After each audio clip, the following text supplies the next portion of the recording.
Hi, this is Jason, Chief Technical Analyst with ToroAlerts, and today we're going to talk about the July CPI report that came out, rising to 8.5% year over year, and that was flat compared to June.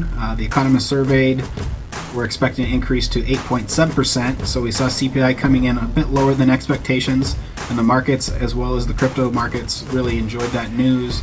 We saw the dollar decline by about 1% on the day, which was a pretty big move to the downside. We also saw the VIX close below 20 for the first time since April 4th.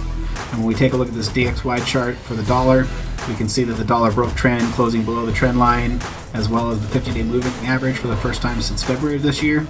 So we're definitely looking like we're seeing potential trend shift in the dollar, for at least for the short term. And I'm looking for the dollar to head lower from here. And if we do see the dollar continue to decline, or at least head sideways, then I think this rally both in the market as well as the crypto markets will likely continue, and if we start to see the dollar head back up to the upside, I think that'll be a warning signal for the markets and this potential rally to come to a close. But as long as the dollar keeps doing what we're seeing here, we're likely looking for that to head lower. The next level on the DXY I'll be looking for is about 101.50. If we get below that, we'll be looking for 99.25. And if we see a drop below that, we could see it go as low as potentially $97 on the DXY. That would be a pretty typical wave 2 correction with about a 61% retracement on that correction, and then we'll likely head higher from there, I believe, on the dollar.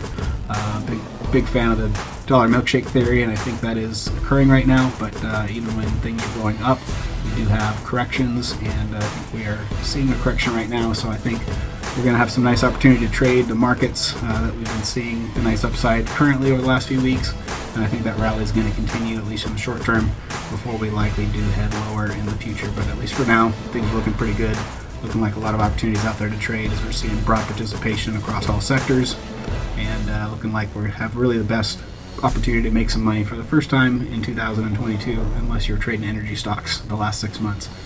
Thanks for tuning in. Make sure to download the ToroAlerts app on the App Store. We've got one for stocks and one for crypto, and we'll see you next time.